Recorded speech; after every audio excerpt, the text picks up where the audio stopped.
G'day!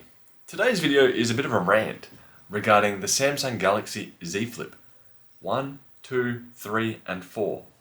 What's my rant regarding that? Data recovery. So what I've encountered just the other day was a customer came in, he had a Z Flip 4, so only last year's model, and the screen on the inside was broken. Fair enough, we'll just repair it.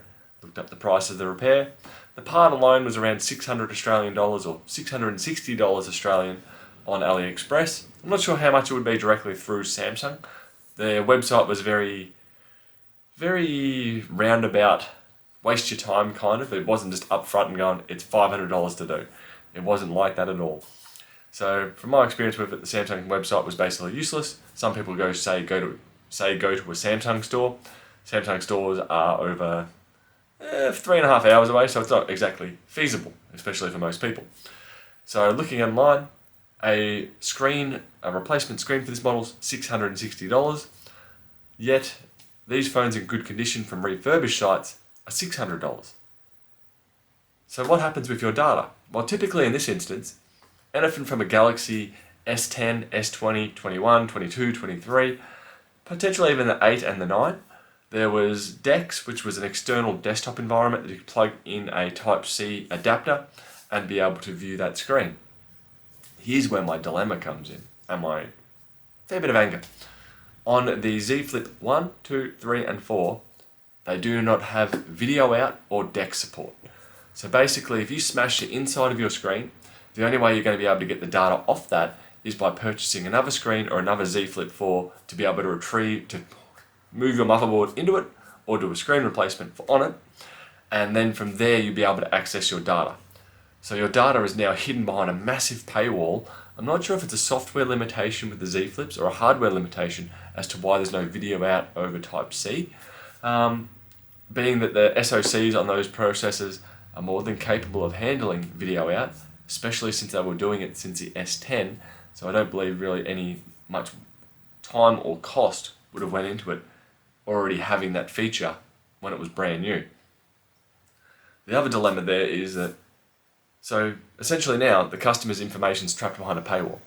They've got to buy a whole nother phone to get the parts, buy the parts to be able to access the data. The same dilemma is not there on the Z Fold though.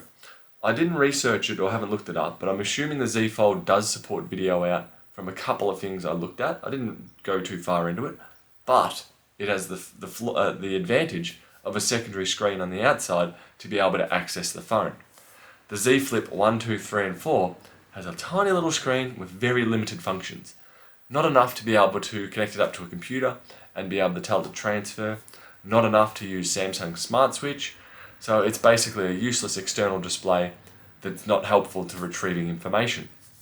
Which brings me straight back to the massive cost to be able to retrieve any information off this phone. Unless the other thing you can think of is just buy a second-hand one that's damaged, that's still working to be able to do it. The dilemma is everyone that's got a damaged Z Flip phone has damaged the inner display, because that's where it's going to break. The other dilemma I do have with the Z Flip 3 versus the 4, the hinge on that is absolutely terrible. It has no durability, no impact resistance. I've seen probably 3 or 4, which is 4 too many, considering I'm yet to see any of the earlier models of the Z Flip phone. The Z Flip 4, I've seen 3 or 4 of them. All of them dropped, hit the hinge, tried to open it, hinge is out of alignment, and then it's destroyed the screen. It may seem like a great idea. I definitely do not recommend these phones, especially from the data recovery purpose of working on it. The customer's now trapped behind a huge paywall to be able to retrieve their information, and now they're in a phone that they completely lack any confidence of using because they know that the durability of it is extremely weak. This particular customer wants to move to an S23. Fair enough. Move to a smaller, just candy bar style of phone. But his information is now trapped behind a $600-700 paywall. That sucks.